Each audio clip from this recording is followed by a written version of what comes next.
Hello po mga ka-K4 at ito po ay share ko sa inyo ang naging journey po ng Schola Trinitatis sa pagsaling muli ng choral competition. Ngayon po ay bilang Schola na at mga bagong miyembro na po ang mga kasama namin dito. So ito po ay talagang sobrang konting panahon lang kami nag-practice. For 3 weeks lang po at talagang puspusan ng pagpa-practice namin sa iba't ibang chapels at ganun din po ang gabi-gabing puyatan, pagod talaga. Pero masaya po na nag-practice pa kami sa labas ng simbahan, sa loob ng simbahan at talaga po suportado naman kami ng aming pura-paro ko si Reverend Father Marlo Marasigan at ng ibang mga taong kasama namin sa simbahan. Kaya nagpa-bless kami bago syempre kami sumabak sa competition na ito. At talaga naman pong madami po kami pinagdaanan pero all worth it po siya. Dahil ito na po yung araw na yon at ito po ay sponsored po ng ating Vice Governor ng Laguna na si Vice Governor Karen Agapay. Ayan po, nagkaroon ng mga picture taking muna. At ito na po ang simula ng competition. Talaga pong 10 mga magagaling na choir from different parts of Laguna ang sumali po dito. At talaga pong hindi po namin talaga akalain na isa kami sa magiging winners dito dahil ang gagaling po nila. Kahit po sila konti na at sila yung mga bata po sa amin. Pero ang gagaling po nila talaga. At ito po yung mga judges noon. Meron pong isang composer, meron pong member ng LGBTQ, at meron din pong doktor. So, yan po sila at mga kapitapitagang mga judges po ng Marian Choral Competition na ito. At yan po ang nagsisimulang ang mga programs at medyo malungkot na po kami dahil nga ang gagaling po ng kalaban namin. At ito po ay kumanta ng Salve Regina para po sa ating mahal na Birhen Maria dahil po ang isa po sa mga contest piece ay para awit para kay Maria. So ito po ang pag-awit namin para kay Mama Mary. At syempre lahat po dahil choir, so lahat po ay umawit ng Salve Regina.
At yan po, sa sobrang kasiyahan namin, nag-amen kami dahil po nanalo kami 3rd runner-up dito sa competition na to. At syempre tuwan-tuwa kami dahil hindi po talaga namin ine-expect na mananalo kami. Pero to God be all the glory, honor, praises, and thanksgiving. Marami pong salamat kay Vice Governor Karen Agapay sa pagkakataong ito na binigay niya sa lahat ng mga choirs ng buong Laguna na sumali dito upang maipakita namin ang aming mga talento at makakilala kami ng iba't ibang mga choir din from different parishes, from different parts of Laguna. So marami pong salamat Vice Gov at sa lahat ng kanyang staff. Pati po lahat po ng natumulong sa amin, si Mayor Ross Rizal po, nagpahiram sa amin ng Travis para masakyan namin, ang mga financial support po ng mga pioneers ng Holy Trinity Parish Grand Choir, si Father Marlo po, na nagpahiram sa amin, nagbigay din sa amin ng financial support. At ito po ay nung balik kami sa aming parokya upang iandugan naman ang mga parokyano at Holy Trinity ng isang awiting pasasalamat para sa mga tumulong at sumuporta, lalo tigit sa Holy Trinity.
Pinanta po namin siya ngayong pag-ibig.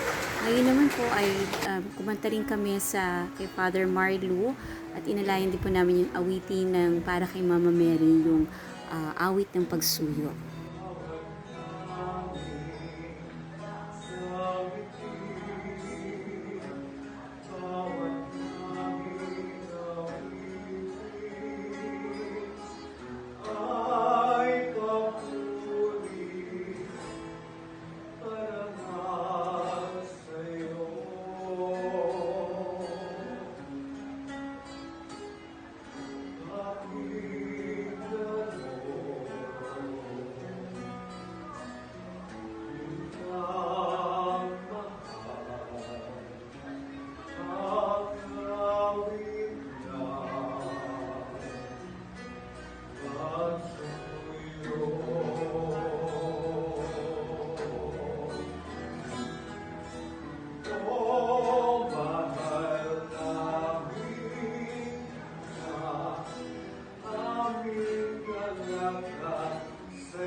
Thank you po, Divine Trinity and Mama Mary. We love you po.